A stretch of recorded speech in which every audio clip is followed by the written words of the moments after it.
dismissed every accomplishment I've made. You've talked about my father.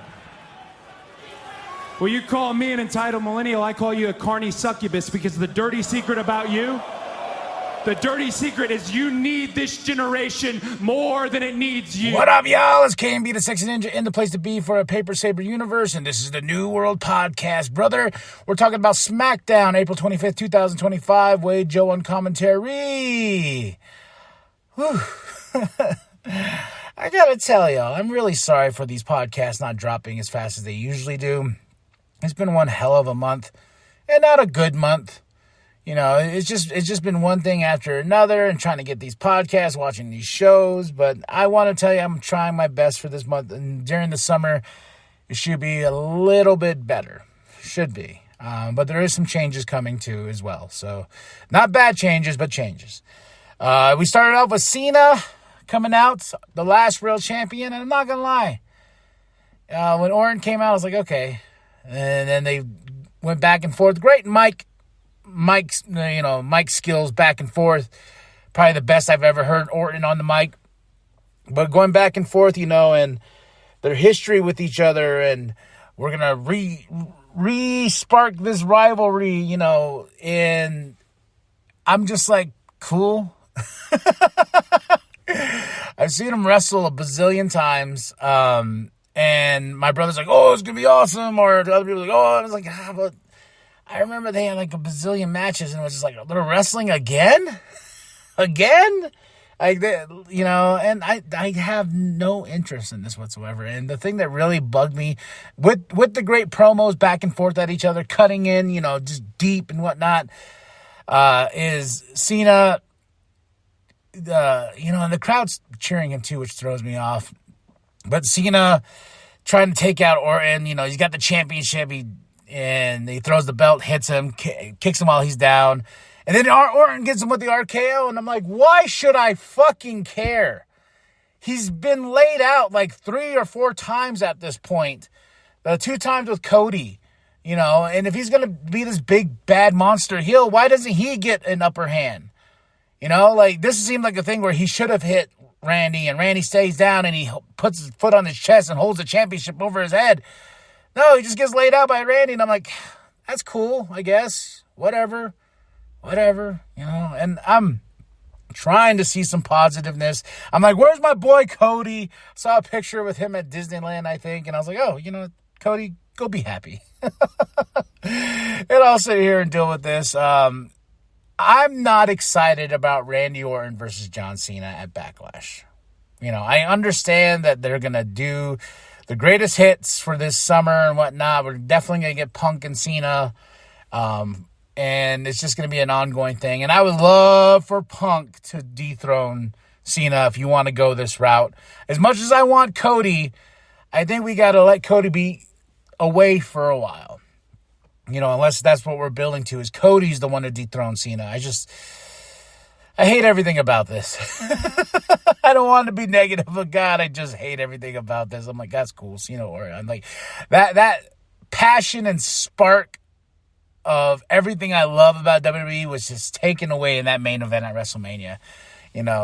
But I'm still going to watch because like I said, I'm a wrestling fan. We put ourselves through this, right? We put ourselves through all this. We've been through it all. PG era, the Roman, when he was being shoved down our throat, and now he's the GOAT. We do this to ourselves. First match of the night is Fraxium versus Los Garzas. Fraxium is part of the SmackDown Blue brand now. Very, very awesome. Fraxium is such a great tag team. They just lost their titles to Hank and Tank. And Hank and Tank is a team that I never really thought I was going to root for, but man, they got some charisma. They got a lot of energy, and so does Fraxium, and Fraxium gets a win over Los Garzas. So welcome, Fraxium, to SmackDown. I can't wait to see more. Then we get Tiffany versus Jade. Ends in a DQ. Getting kind of tired of these DQ finishes. But of course, you had Naomi attacking Jade, and then there was Nia.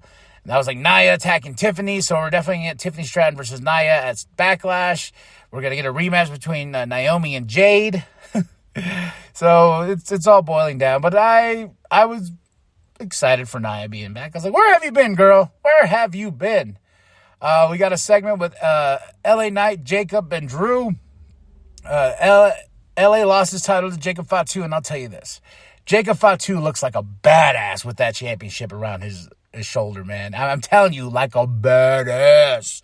He gonna whoop that ass because he's the Samoan werewolf. I love you, Jacob Fatu. But man, Drew's like digging at LA, talking trash. And LA is LA, man. This is why I love this guy. He goes, hey, you're talking about championship reigns. I'm trying to remember yours, but I can't. Drew's like, you son of a bitch. But this was good. And then it basically sets up a match later on with LA and Drew. Then we go into United States Championship, Chelsea Green versus Zelina Vega. I knew Zelina Vega was going to win this championship at some certain point, but I was like, okay. The Secret Hervis tried. They tried to help Chelsea, but no. I like that Chelsea went on and she's like, I demand a recount. Oh. But good for Zelina Vega. She's got a championship on her, the United States Championship. I just really wish that I really wish this was lost at WrestleMania. I think that's what I wish Chelsea was at WrestleMania. Like, that would have been awesome to give her that moment and give Zelina that moment and whatnot. Chelsea Green on the card and everything. But it was like, no, this match is saved after WrestleMania, which I feel like that just says it's a throwaway match. And yeah, see what this whole fucking thing's done to me. It's like trying to make me negative. I'm trying not to be negative. But here's a positive. Miz is out there all dressed in white, and guess who's back? Aleister Black. Boy! Leaving AEW. I heard some Tony Fumble chants in the crowd, but Aleister Black is back, and of course Miz is the victim. But Aleister Black, I really hope this time around they do something awesome with Aleister Black. Like, I see Aleister Black as a future champion at some certain point.